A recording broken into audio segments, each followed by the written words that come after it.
And I'm really honored to be up here with all of you. This is going to be a fantastic conversation, I have no doubt whatsoever. So without anything further from me, I'm going to hand it on over to our panel. I guess one last thing from me. To give you a sense of what we're going to do, each is going to speak for a few minutes about their experiences either writing the book or going through the desegregation process at Murrah. We've left it somewhat open-ended. So after each of them will share a few of their reflections, we'll see where the conversation takes us. I might pose a question or two to the panel, but we do want to make sure to leave some time for all of you to be a part of the conversation. So you will have a chance to ask questions towards the end of the program, and there are microphones that are going to be floating around for that time. Okay, so now without anything further from me, I think Teena has agreed to be the first speaker. Is that correct? Did we settle on that? Correct. Millsaps alum. Millsaps Yeah, so welcome back, Teena. Thank you. I believe that it would be a good idea for us to all introduce each other first. I'm Teena Horn. I actually graduated from Millsaps College, and I was a member of the Murrah High School class of 1973. Went to Mississippi State for 2 years, graduated from Millsaps, and then went to dental school. I'm a dentist practicing in Houston, Mississippi. Hi, I'm Margie Cooper Pearson, and I too am a graduate of the class of 1973 Murrah High School. I moved away very young, have been gone for over 33 years, came back in 2007, and looks like it's home, you know. I'm John Jones. I went to Millsaps for about 2 years, and I graduated from a lot of different schools. But I was in Murrah class of 1973. I'm Robert Gibbs. I graduated from Murrah in 1972. Graduated from Teena College in 1976, and received my law degree from Ole Miss in 1979, and has been a resident of Jackson all my life except for a year and a half. And I'm Alan Huffman, and I'm also a graduate of Murrah in 1973, and also a sort of Millsaps alum. I was here for 2 semesters, but I graduated from Ole Miss. Okay, the title of our book is Lines Were Drawn, Remembering Court-Ordered Integration at Mississippi High School. Our book is about a great story about Mississippi history, and primarily about what happened to us in 1969 when they ordered the radical desegregation of Mississippi high schools. Our book starts on the timeline. We talk about what we remember as children. I remember being in the elementary school when my mother came to pick me up when our president, John Fitzgerald Kennedy, was killed. And my mother and my father were just crying and so upset. That was a time when we really loved our president. And we weren't even Democrats, we were Republicans, but we loved Kennedy. And so we talk about in the book what happened in elementary school, what we remember about it, and then we go on to junior high school. We're in our 9th grade year in December when we had a court order that came down, and Johnny will explain that more since he's the attorney that gave a wonderful description of the history of Jackson and the legal ramifications and history that went behind this court order. But we were all very confused. We lived in a segregated society. We didn't really know it was segregated. But I lived in the Belhaven area. I used to ride my bike into Millsaps College and roller skate down those long hills. You know, Riverside Drive, can you believe it? I went on my roller skates and just boom, all the way to the bottom of those. We would ride our bicycles from here to the reservoir on the weekends. To us, we felt like it was a very safe society. We had little patrol boys that would help us out of school. We walked back and forth from the neighborhood school system. And it was an ultimate educational hub. We had Power Elementary School at the bottom. We had Bailey Junior High School, Murrah High School, and you could come on up to Millsaps and then to the medical center. I actually made the loop of all of those. But it was a great place to live, but when the court order came about, we were all so confused. And at first, for a lot of us, it was not good. I mean, we were scared. We would go through the gamut of emotions in this book. And there were 63 participants, and everyone had a different story. My story is just one of them. You can read my story. But I found it so interesting to read about everyone's journey, and from childhood to junior high to high school to college. And then when we get out, looking back, I'm 60 years old. So we look back and think, what did this mean? What did we learn from it? And our last 2 years, we traveled to several different schools, because in the books you'll see that there are drawings of the lines that were drawn by the courts, and we had no control over it. Each year we were going to a different school, and we didn't know from one year to the next where we were going to go. But our dream was to go to Murrah High School. We finally ended up at Murrah, and our last 2 years, to me, were described by many as like a Camelot. We all got along. We had a great football team. We started out with one football player who had ever played football before, and had a totally integrated team with integrated cheerleaders, Murrah misses. Margie was a Murrah miss. She did a great job as a Murrah miss. And we had school spirit, and just a wonderful time together. And those times together, I mean, we had black children and white children had never been together before. Those first few years were a little difficult. Some say that the whites sat on one side of class, the blacks sat on the others, and just looked at each other. But as time went on, we integrated, we became friends. And Johnny told me that now Jackson's not like that anymore. And I found that sad, because where I live, we have a totally integrated school system. It worked out the way it was supposed to work. With all the races going to school, my kids went from kindergarten to high school in a totally integrated system. And we're just reminiscing and telling our story. We're not saying what's good or bad about it, but it is a part of history that we felt needed to be cataloged. And we've done the best we can with as many participants as we could gather. And I put something from everyone that said something. I'm a lawyer, and in the summer of 2009, I read a decision from the United States Supreme Court, written by a guy who was also born in 1955, John G. Roberts. He's Chief Justice of the United States Supreme Court today. It was about the Seattle School District, but what they said was that the law really, the moral and legal basis of Brown versus Board of Education in 1954, which radically altered our lives in the late 60s and early 1970s, really wasn't law anymore. That what Chief Justice Roberts said is the way to stop discriminating on the basis of race is to stop discriminating on the basis of race. Brown versus Board by 2009 was being treated like low sarcasm. They were making fun of it, when in our time it was a major, not only influence to all of us who kind of tried to pay attention to that, it was transformative of everything that happened to us from age 14 until we got out of high school at age 17 or 18. The interesting thing, and what I did was write an email to the class of 73 and said, guys, read this. Read what these people are saying about the major external influence on our lives when we were young. The thing to determine where we would go to school, who our friends would be, all that sort of stuff. Do you agree with this? Do you think that what we went through has value that lasts? Do you think that the sacrifices that our parents made and we made in the late 60s, early 1970s is an important thing to remember and to still try to make sense of? And I put this term in the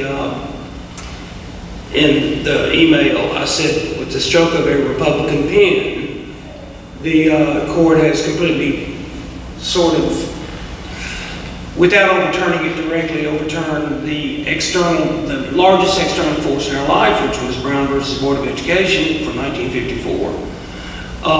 And Teena wrote me back and said, I don't like that Republican remark now. But I must have missed a lot, because up here in Houston, Mississippi, where she's lived and practiced dentistry and raised her family, integration worked then and is working now. Murrah High School these days, y'all, is 97.6% black, and maybe more since the last time I checked it. It's a story, the story that we tell, I think, well, I know, is about how you can do everything the wrong way. The federal courts were wrong in the way that they ran the races together overnight, well, actually within 10 days, virtually overnight, and said, thou shalt desegregate. It divided the white Jackson into what is now an apartheid education system in secondary education in Jackson. You have the private schools for white people and the public schools for black people, and that's that. More segregated now than they were when a massive integration hit in 1969, if you can believe it. But when it happened to us, the courts were just doing everything they could to make it come about overnight. It worked. Once we got past all of the slogans and the politics and the join hands and sing We Shall Overcome, which never happened, I think everything that was a slogan presented to us was counterproductive.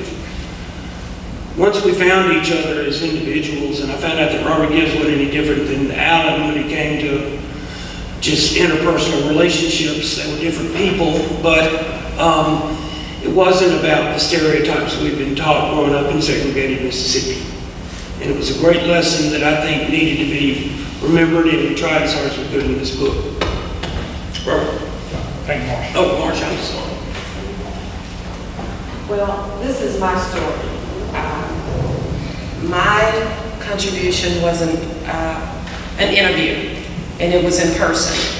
And after reading what I said, my one regret was that I wish I had written it versus just verbalizing, because run-on sentences and everything. So this I've written, and I'm going to read if you don't mind. Okay. This is my environment at the time. My 14-year-old self was this happy-go-lucky, overly optimistic person. I am the eldest of 6 children and have a huge extended family. Every Sunday was Soul Food Sunday at my grandmother's house, my great-grandmother's house. My siblings, my cousins, of which there were many, were my closest friends. There was a lot of love, and I felt very protected. Integration for me began at Bailey Junior High. In the summer of 1969, my family had just moved into a new house, a new neighborhood called Delhaven, which was less than a mile south of Brinkley High School. It was on and around the Albemarle Road, just south of Albemarle Road. My expectations at the time was that I would be completing the 9th grade at Powell Junior High, which I had attended the previous 2 years, and then I would go on to Brinkley to complete the remaining 3 years of high school. That's not what happened. At 14 years old, I was oblivious to most of what was going on, especially in the adult world. I am certain there were conversations that were taking place in our community, and particularly within my family, regarding the desegregation. But I wasn't focused on that. I was excited for summer to end. I missed my friends. School was my social outlet. In the summer, many of us at that age babysat younger siblings, cleaned house and cooked, mowed lawns, etc., to take the load off of our working parents. I can tell you, in our community, the news of this forced desegregation was not met with the pandemonium that pursued in the white community. Black families wanted for their children the same that white families wanted for theirs, a quality education. If it meant a better education for their children, they were for it. I had just made the cheerleading squad at Powell, And after the football season started, a mutual interest developed between myself and a young man, Willie Taylor, who was on the football team. I liked him, he liked me. I say liked because at 14 years old, we didn't date, and probably not at 15 either. He too was a graduate of the Murrah class of '73, and I was pretty preoccupied with that. At some time later in the fall, we started hearing that we would not be returning to Powell after the Christmas break, but we would be going on to Bailey. And like many of the white students unfamiliar with our schools and neighborhoods, we had to find out where Bailey was. When we got there, what we saw was this huge cement structure that some said had been a prison. I found out later that's not true. But it was a little unnerving at the time. After Bailey, we would go on to Brinkley to complete 10th grade and on to Murrah to finish the last 2 years of high school. I don't remember feeling particularly nervous about it. I was mostly concerned about not being able to continue to be on the cheerleading squad at Powell and what was going to happen to this budding relationship that had just begun with Willie Taylor. As the time neared, I remember feeling some apprehension, pondering questions like, what would it be like going to school with kids who I'd always known didn't live like me? Would there be armed guards, such as I had heard about in other cases of forced integration? And would the teachers mistreat us or totally ignore us? We had to take the bus to Bailey, which picked us up on Ridgeway Street, just past Albemarle, near the north side of Brinkley. I believe it was in front of a small neighborhood store. In the beginning, we took the bus to and from school. But later, when the weather got better, we took the bus in the morning, but chose to walk home after school. It was fun, just hanging out, having a good time. I don't remember there being any incidents of bad behavior or troublemaking, and McDonald's management didn't seem to mind all the young folk who gathered there every day after school. Can't speak for everybody, but I believed many took the bus for convenience, not because they had no family car. I am fairly certain that most families had both parents working outside the home, and it was just more convenient. The first few weeks at Bailey were chaotic, to say the least. There were small incidences, skirmishes, etc., but nothing serious. It was a period of adjustment. Somebody told me about the long lines of white girls wanting to use the phone to call their parents to come pick them up. I did not witness that firsthand. I went to my assigned classes, would be ecstatic when I saw a classmate from Powell in the same class with me or in the hall. I knew I wasn't alone in this.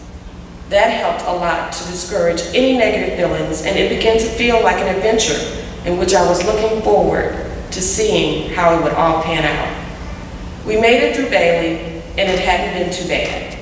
I don't remember forging any real friendships with any of the white students at that time, but it hadn't been so bad. We went on to Brinkley. I had actually forgotten how few white students had shown up at Brinkley until reminded by Johnny, Teena, and Alan. At Brinkley, like Bailey, we had no cheerleaders, no sports. It left a void and provided an opportunity for stuff to happen. And stuff did happen. I mean, I guess there were bomb threats and, we were walking out of school, walkouts as they call it. But it was fun. I was pretty oblivious as to what was happening among the white students, except for one white male student with whom I shared a class and would have fun with in class. At some point, we exchanged phone numbers and would talk after school. It was in those conversations that I got my first glimpse of how whites lived, not from an economic standpoint, but from their family interactions. I think that is probably when it first struck me that we are more alike than we are different.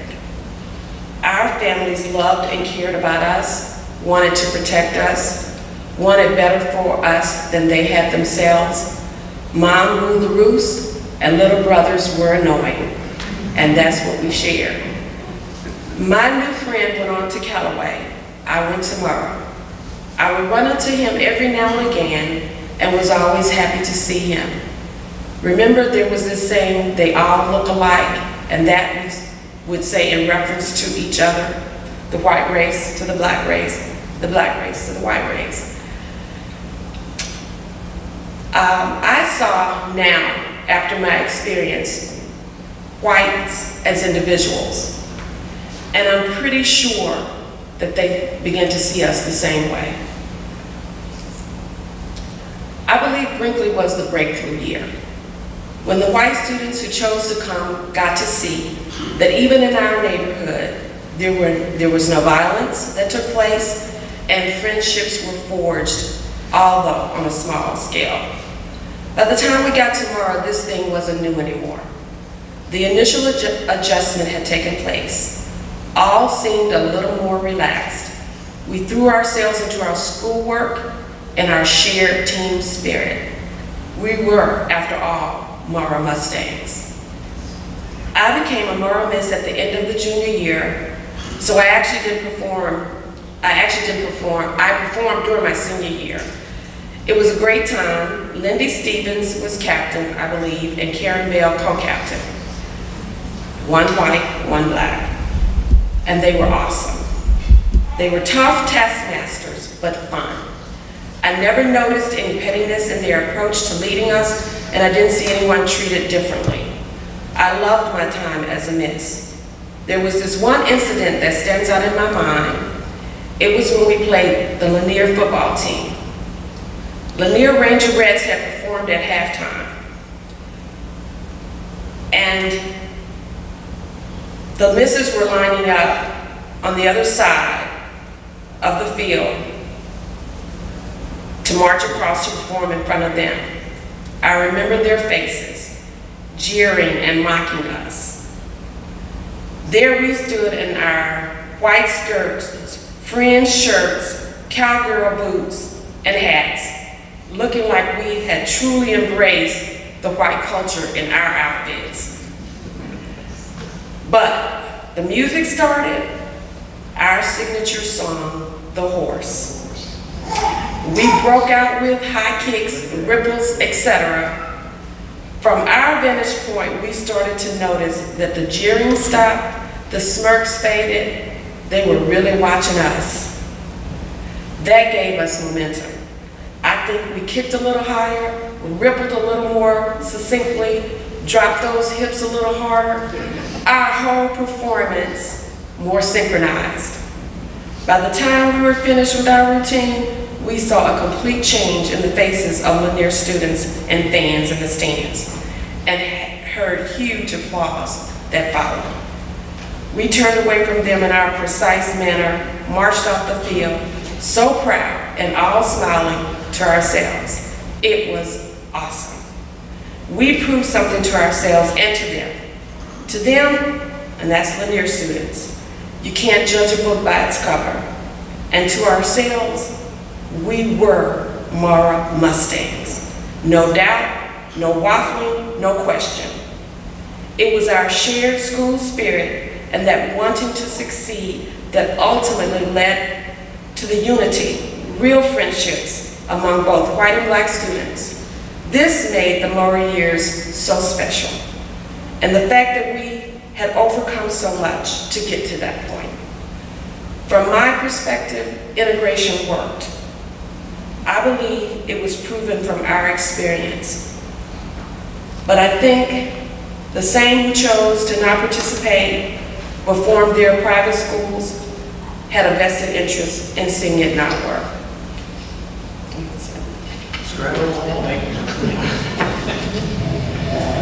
Wow, that's really remarkable. Thank you. Robert? I graduated from Murrah in 1972, and I think my class at Murrah was probably the first fully integrated class of Murrah. I grew up in Vernon Addition, which is an all-black neighborhood in Jackson. Had two parents in the home, and most of the people who lived around me were working-class families who wanted to make sure that their children got the best education. Went to Walton Elementary School, which had just become Walton because it had previously been Brinkley. Then went to Power Junior High, which had previously been Brinkley. And then finally made it to Brinkley, and I was real excited because Brinkley had a history of having the best football team, the best basketball team, and the best band. And I played in the band, and I was looking so forward to being a part of the Brinkley Eagle band. But in 1970, there was the desegregation order that said that schools had to desegregate.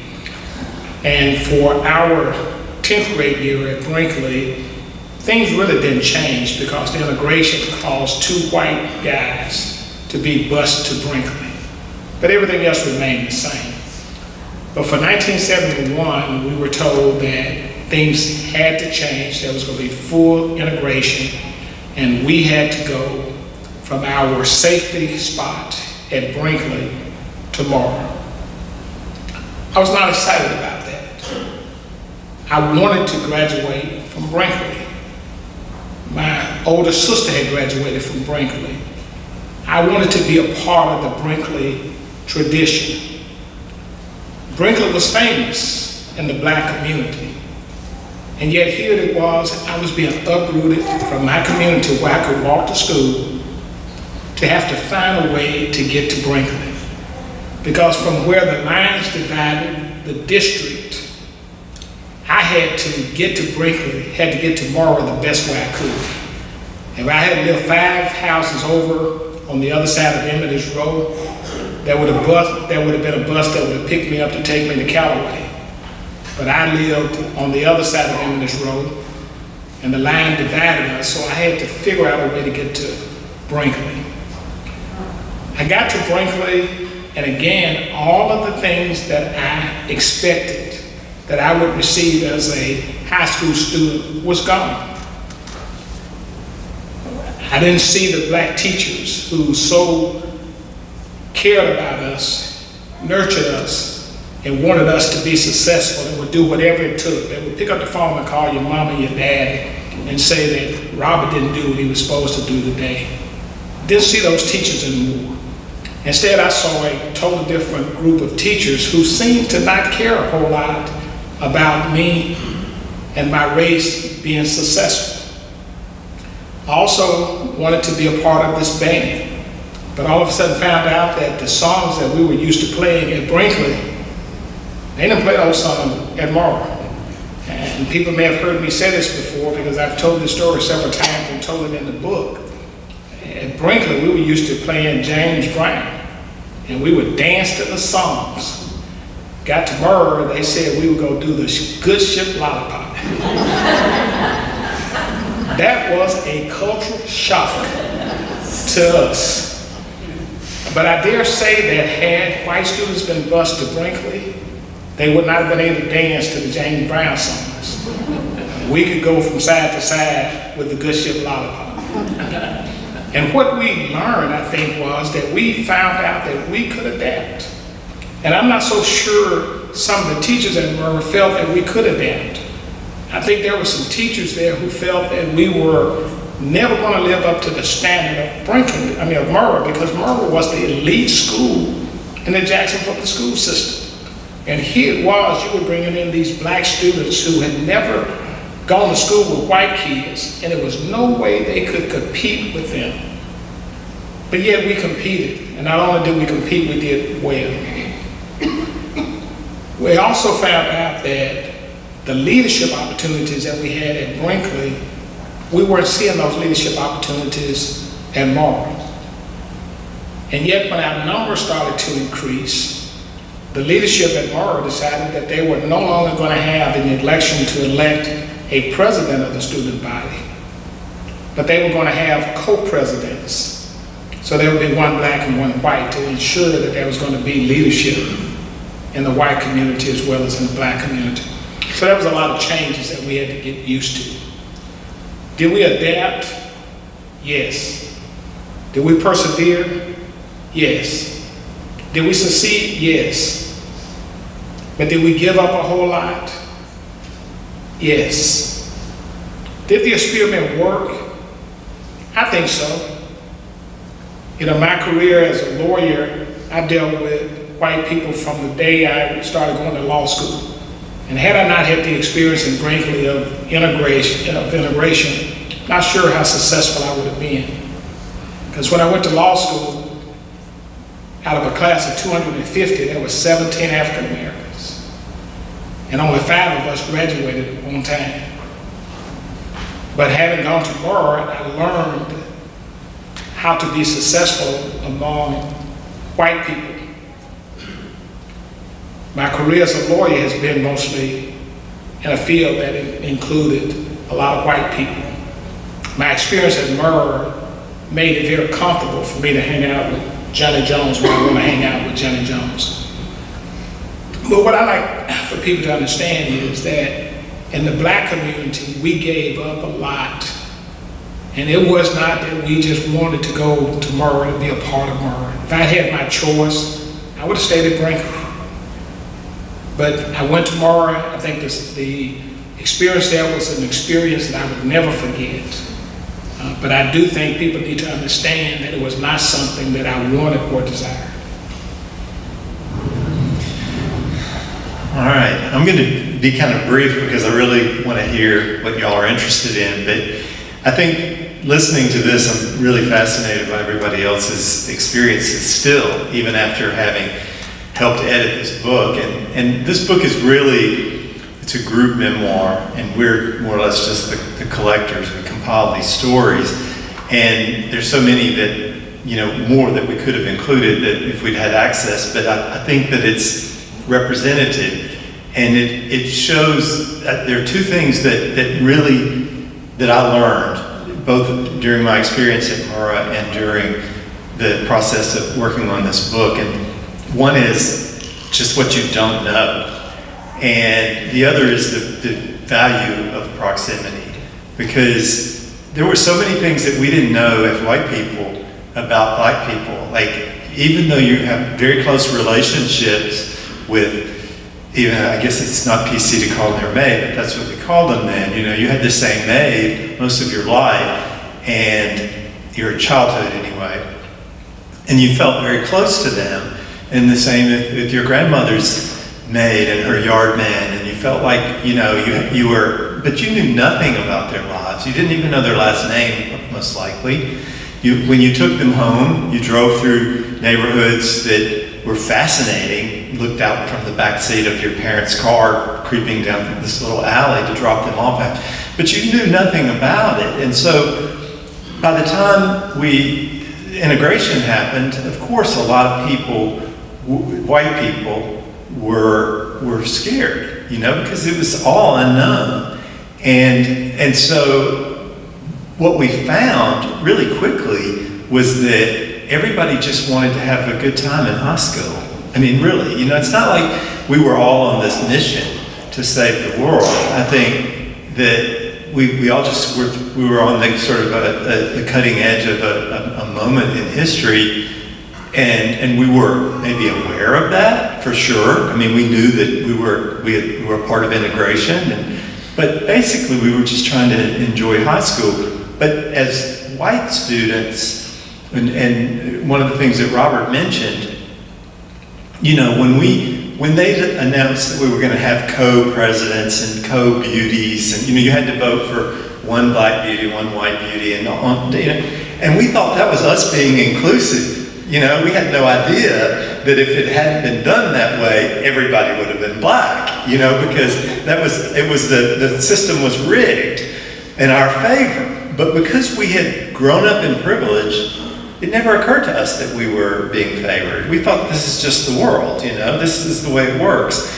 And that we had done something, you know, magnanimous by being involved in integration and voting for a black queen, you know, beauty queen and all this. So those are things that sort of opened our awareness. And that continued during the process of working on this book, because, you know, there's always a danger looking back after 40 years, and I see evidence of it in the book. You know, some people remember it in these sort of rosy terms, and other people had projected their later viewpoints onto something that happened at the time and made it different. I mean, there are different interpretations, that of the same events, which is natural, but I think even different than they were being interpreted at the time, because what people think now is being superimposed on. That's the nature of memory.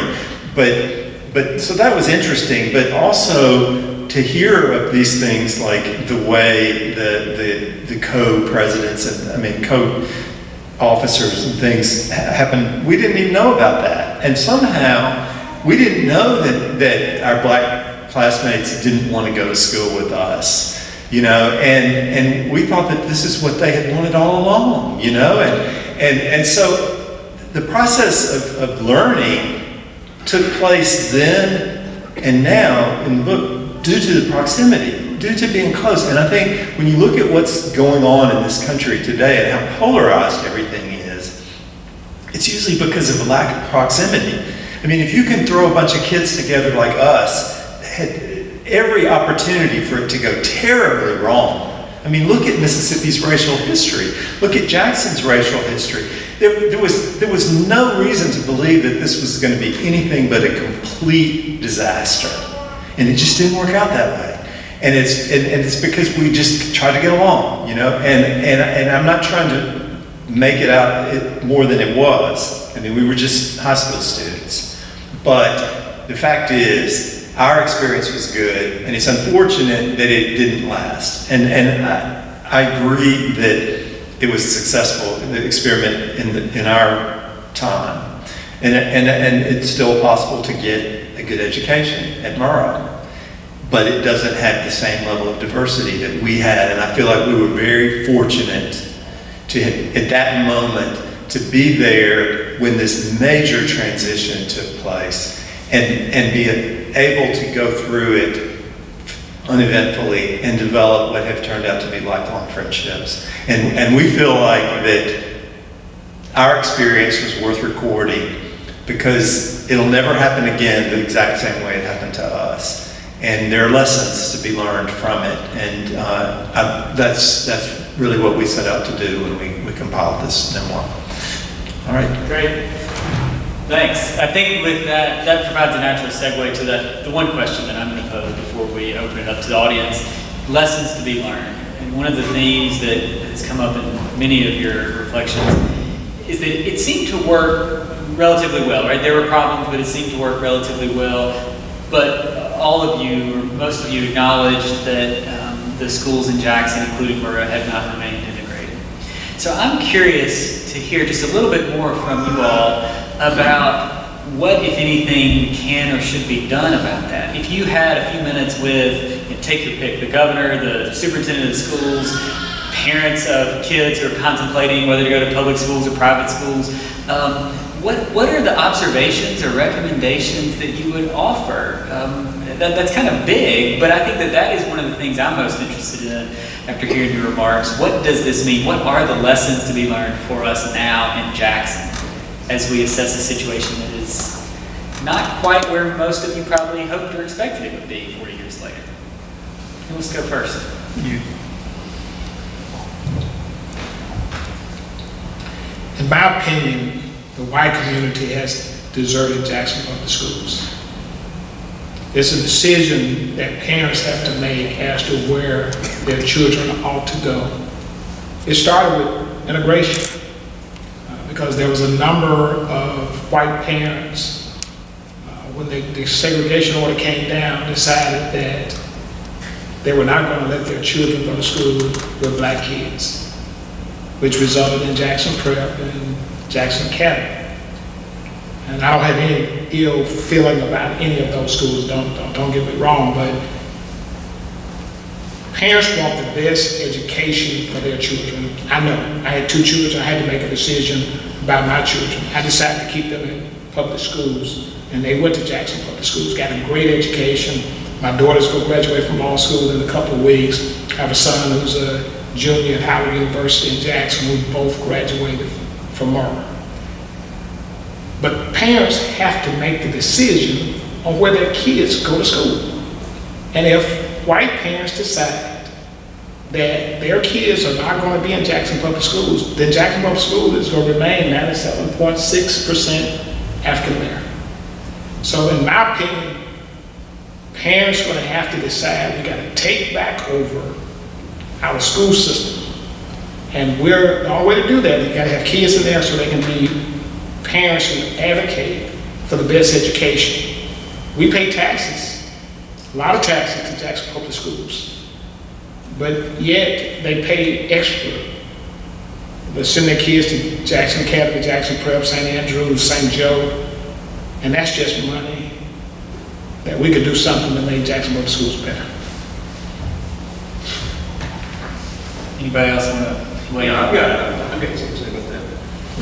William Winter told us that when integration hit, he went to the head of the Jackson School Board and said, go on TV and just say, look, white parents, calm down. We've got a lot invested into the Jackson Public School System. It's meant a lot. Murrah High School has meant a lot to our community. Please hold course, stay the course, whatever the cliche was. And the president of the school board said, that's not my job. I think, as Alan writes about in the book, I agree with Robert that the problem was that white people got up and fled as fast as they could go, starting with the very first day of integration at Bailey, where Margie was with us, and and those people really did come all day to pick up those children and took them away.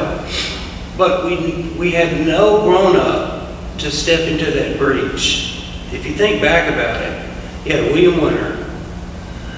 But beyond that, you really didn't have any leadership being offered by teachers, principals, anybody that was on the ground with us to offer leadership to say, we don't need to go to the radical extreme of completely abandoning the JPS. Now, I think the federal courts have some blame in that because the remedies that they ordered were truly radical. It had nothing to do with choice. It threw out the American Jeffersonian concept of school choice, and that's critical. You don't throw that out overnight, but they did. And it triggered this fight or flight response among the white people in Jackson. But they never came back, ever. In 1970, Jackson was 60% white. Jackson is 18% white now. And, you know, most all of that can be attributed to the response to the radical desegregation of the public schools in Jackson. Because, as we know, there's never all bad or all good in any story.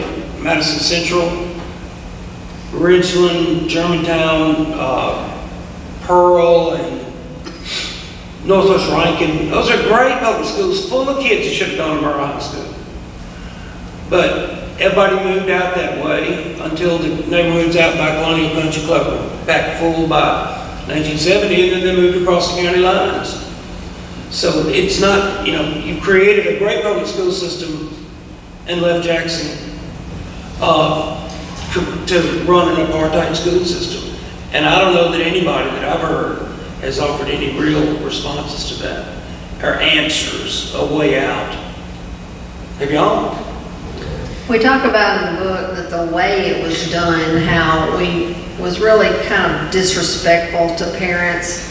You have to think about, mamas had to have carpools, and because the busing didn't come across in the beginning, and so moms that worked in one part of the town had to take their child to the other part of town and leave work early to pick them up, because we didn't have cell phones back then. We just had a pay phone at the school, and moms didn't have a phone in the car. So it was scary for a lot of parents.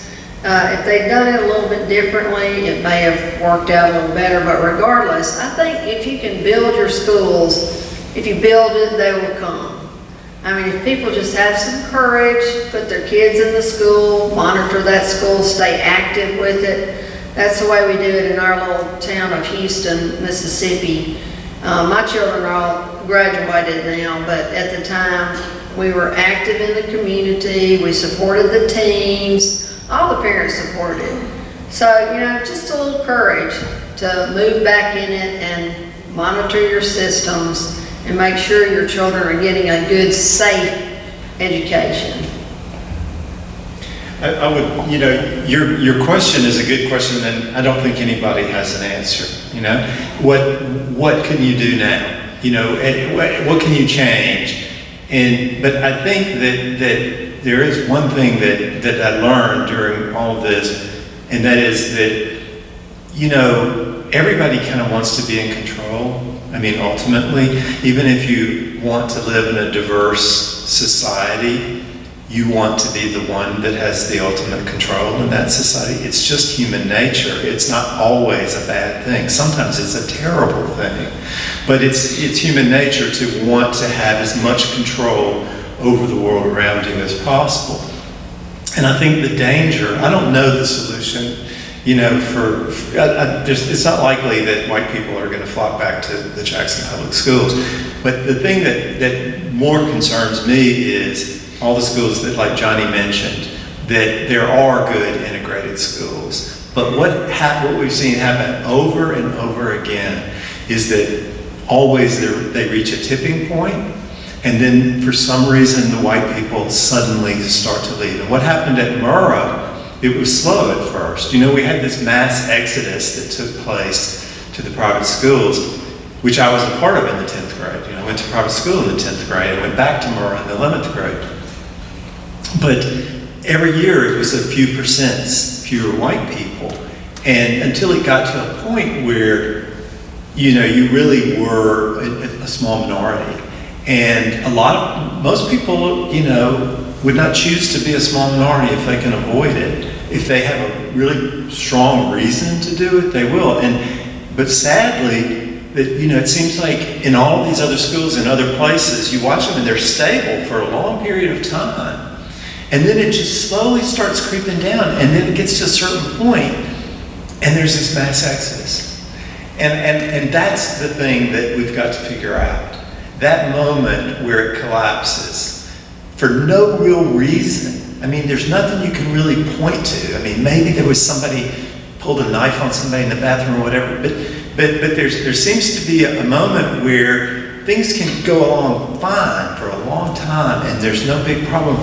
And then there's some subtle shift, and everybody pulls out. And I think that's where you have to identify the solution.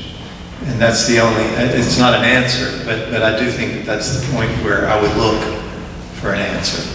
There were actually two exoduses, that's a word, from JPS. One was in the 70s when we were young. Coach Lee and Coach Clanton told us this, that they were coaches at Murrah, that they maintained about 30-35% white involvement in Murrah, white parents, white kids. They thought the white kids were going to start flocking back, 1973, 4, 5. And then in 1977, 78, this unidentifiable tipping point came again, and Murrah High School lost an incredible percentage of white kids after that.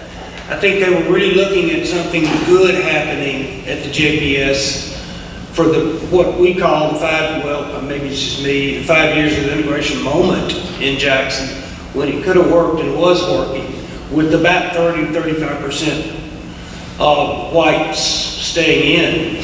What we found is if you get 25% or below, the white parents won't stay with it. But remember, this is happening in Detroit too, it's happening in Boston, it's happening in Chicago, it's happening everywhere where there's a large inner city black population that is absolutely stuck, economically and in every other way. This is not unique to Jackson, but we had a chance here, and it did work for 5 years, and that's a remarkable story. Great, thanks. Did you want to add anything to that? I don't want you to get left out. Okay, great. Well, now let's go ahead and open the floor for questions. I think we're going to have, I see John's got a microphone, and I'm not sure if there's another floating around or not, but John can get to you wherever you are, I'm guessing. What questions do you have for our panel? Well, first of all, why don't we give them a round of applause?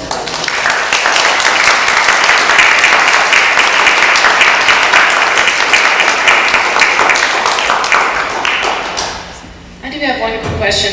I was a graduate of Casey Elementary, and my parents chose to send me to St. Andrews after that. But I wonder if, in thinking about the second mass exodus, after you said 5 years, have you ever thought of that maybe it was the success rather than the anticipated failure that caused some of the white folks to say, all right, we got to get out of here? That they anticipated failure, and then when it was a success and integration was happening without event, that they thought, oh no. I just wondered if you'd ever consider that as a possibility. It's a good idea. I mean, but that imputes to the white people this massive racist motivation, which a hell of a lot of them had. But I don't think across the board, I don't think when you're talking about that number of people that my parents were not hoping it would fail. Most of the people that were with us, parents were good, enlightened people, a hell of a lot more enlightened than I am today. But, you know, I don't think, unless you're willing to say that what people were doing was playing out a racist motivation and hoping that it failed, and I just didn't see that among the people that I knew, among the parents of the people that I knew either. Those ones that were racist, including my dear friend Jerry Cruz's father, who founded the council school, he wasn't ever going to change. But those people weren't making the decisions in those years for those of us at Murrah High School. It's a real good point, though. I frankly never thought about it. I just don't think there were that many racists around hoping it would fail. Do y'all? Well, I don't know about that. Go ahead. Actually, that's really what my last statement was kind of in my write-up was really speaking to, that maybe it succeeded too well. Yeah. Alan and I were talking earlier, and he shared with me that in reading some of the entries from our classmates, he was surprised how some had a negative opinion of their experience, but he saw them, he knew them, and he saw that they were having a good time. But upon leaving and years later, and for whatever reason, their opinions about it have changed. These are the parents, and even in some cases, grandparents maybe now, of the kids who would be in school here. So maybe it really is the case that it worked too well. Yeah. Great, thanks. Next question.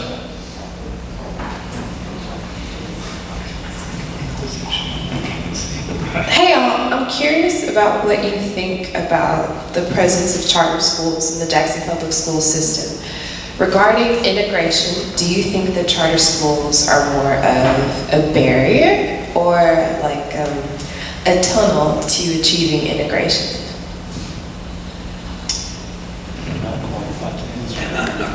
I'm not qualified to answer that. Anybody know about charter schools?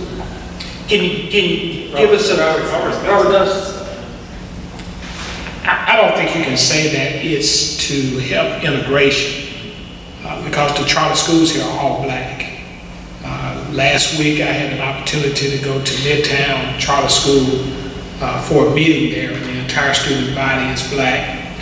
And I'll say what I said earlier, I think every parent wants their kid to get the best education. And if they feel that they're not getting it at a particular school, they're looking for options. What a lot of white parents have as options is money. Because if you go to St. Andrews, St. Joe, JA's, Jackson Prep, you gotta have money or get a scholarship. Black parents don't have that option, usually don't have that disposable income. What charter schools have allowed is for those parents who kids are going to felon schools, is to give their kids the opportunity to go to a school that is going to help them better prepare themselves for the future. So I don't see it as a way of integration. I mean, I would love to see our schools become integrated. I don't think it's good for anybody to go to a totally segregated school. And I don't believe it's good for blacks to go to all black schools. I don't believe it's good for whites to go to all white schools. We live in an integrated society whether we want to or not. And one thing that bothers me sometimes about Jackson Public Schools is white parents are going to send their kids to Casey. Casey is a great school. It's had all kind of accolades. So they recognize that a public school can provide quality education. But when that 5th year is over, they have to make a decision then on, do I keep my child in a public school or do I send them somewhere else? And then in their mind, if my child now has to go to Chastain, I can't let that happen. Not gonna let it happen. And so I wonder sometimes, is there a fear, and I think somebody said if it's 25% or less, is there a fear of allowing your child to get into that type of environment? And I don't know the answer to it.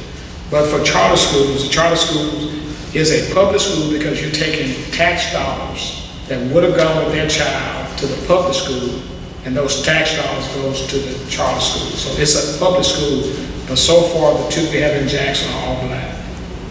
It's like a voucher, isn't it? Well, it just says that the dollars that follow the child, wherever that child goes to a public school.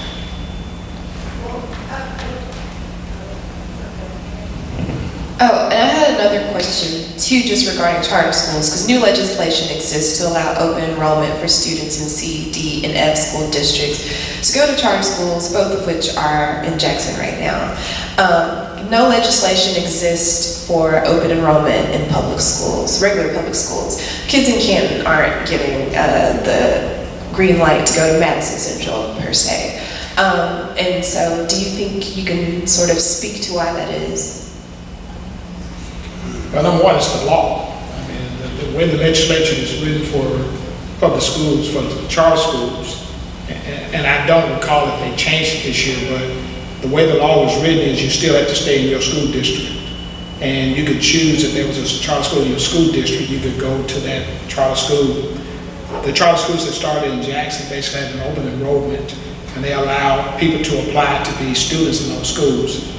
What the legislation that was proposed this year, and I hate to say I don't know how it passed, but it was to open up an opportunity for students, if they live in a F or D rated school district, to transfer out of that district to a charter school outside of that district. It passed in districts as well. It did pass? Okay.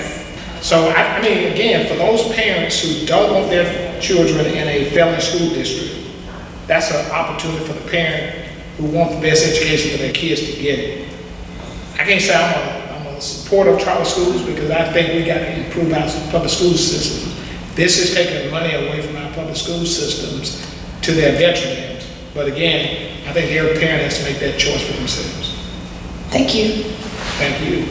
Great. Let's take maybe one question at the top, and then maybe time for one more, and then we'll wrap things up. Go ahead. I actually graduated from Murrah, and my question was, what type of discussions do you have, well, I actually had two questions, but what type of discussions do you have with white friends and family about taking their kids out of schools? Because, like I said, I graduated from Murrah, and there were maybe, like, how many white people in my class? Yeah, maybe 10 white people in my graduating class. I think there are more coming in, but that could just be hopeful thinking. So what type of discussions do you all have about integration? I have a discussion because I pulled my kids out of public school after 8 years and sent them to St. Andrews. And it was an agonizing decision. It takes way too long for me to explain and you have their time or interest for. But it helped that my youngest son was kicked out for having a squirt gun, and we could not get him back in school. He was sent out to Livingston Road School, or the detention school out in Edgar Evers, and they weren't yielding in what options I had to get him back when he had a 4-inch purple squirt gun with the yellow trigger, and they said that was a gun. I ran into a system that was unmovable, that I couldn't move, and I'm a lawyer. I could not get to anybody that would be reasonable with me about getting him back in power, APAC. And I think maybe I was looking for something like that, but we sent them for the last, after 8 years, we sent ours to public schools. I mean, to St. Andrews, pulled them out of public schools. And it was agonizing because I really wanted them to be Murrah Mustangs. I can talk to you about it more when we have more time, but it's been a tough decision. And I think it is my and Mary's absolute torture about that is shared by a lot of people. And it's exactly what Robert just said. A lot of people will send their kids to Casey, but when he gets to Chastain, where you see what's going on in Chastain, you say, we need to find another school that is not based upon what Jackson Prep is based upon. I hope there's somebody from Jackson Prep here. But St. Andrews formed in 47. I don't want to defend it all, but it's not quite like going to Jackson Academy, but I didn't give myself that break. It's a good question, and it tortured us. I have an opinion about that. I think that parents are looking for a good education for their children. They're looking for safety. They want their children to succeed. People in Jackson are, well, I can't say all of them are, but more so than in small towns, they're wanting to go to college and perhaps wanting to be professionals. Professional schools are very difficult to get into. You got to have a high CT, you got to have great grades in college, and even when you have that, you may not get in. So it's a very competitive environment in dentistry and medicine and law, and parents that aspire for their children to be professionals. Nursing is competitive, dental hygiene is, I have a daughter's a nurse, one's a dental hygienist, but so they want the best. So how can the public schools get those ACT scores up? How can they do college prep better so that people will want to come back? What do they have to offer? In our town, we have something really interesting. It's called a solar car racing team, the Sundancer, and they've actually won the world championship in Australia in their division.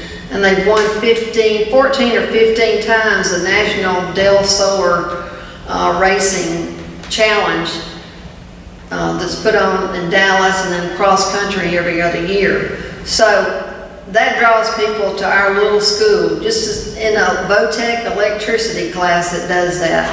So what can you do to make your schools better? What can you pull in to help pop that? And all these kids that are on that solar car team get a good scholarship and are doing well in college. So, just things like that would help.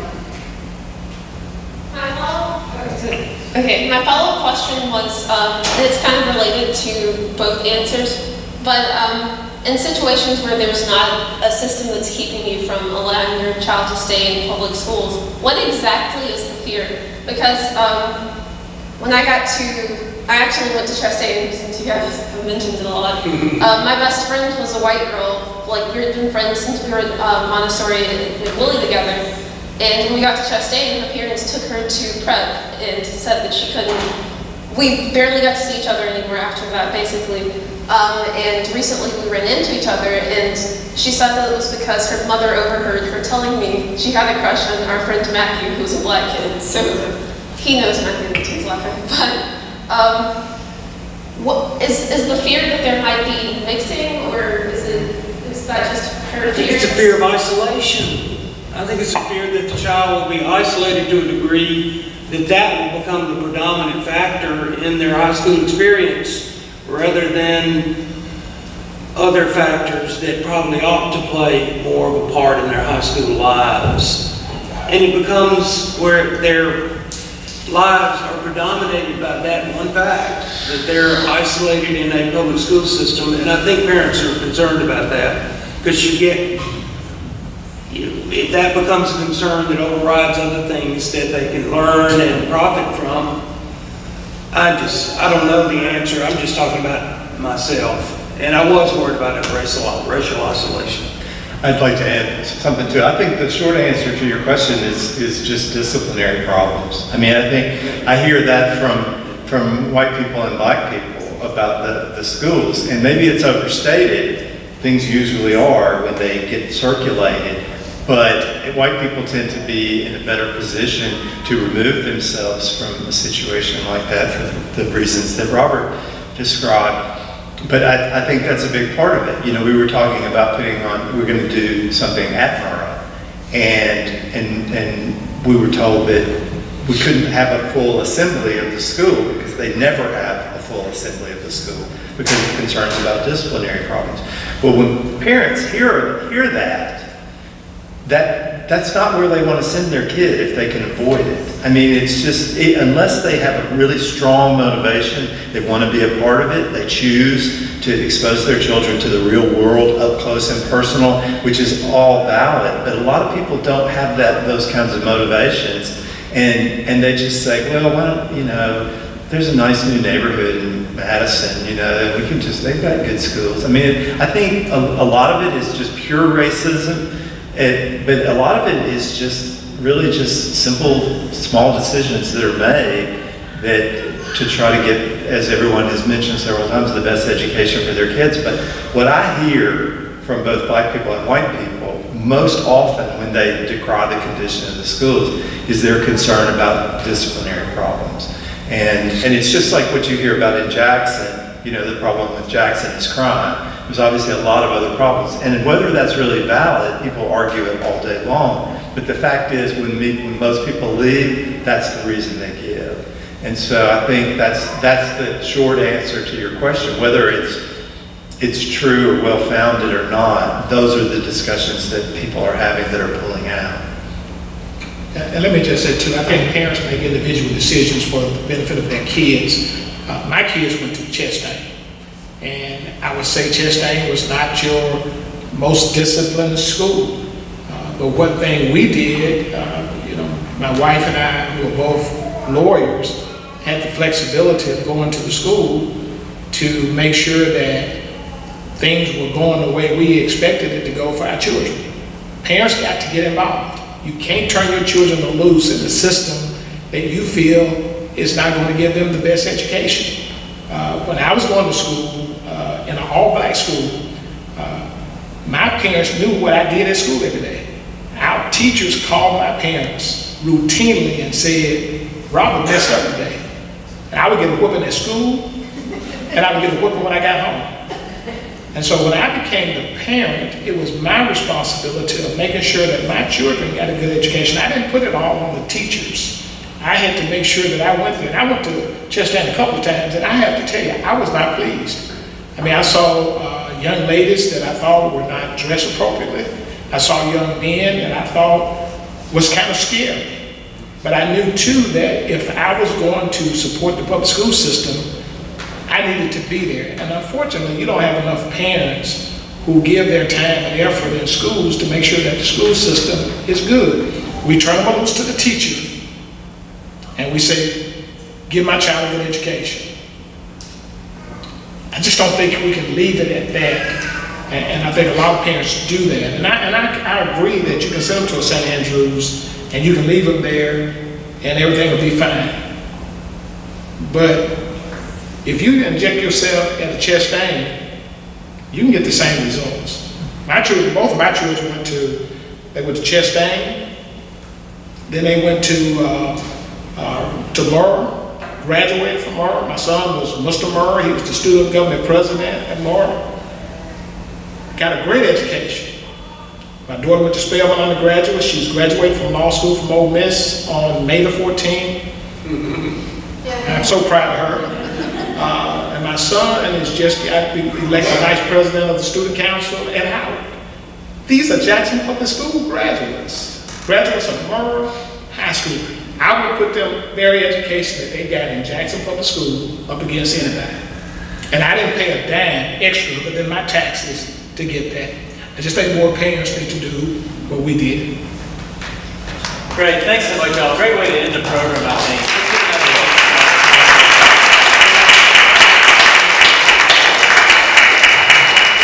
Thanks so much, y'all, for your reflections. Thanks to all of you for coming out.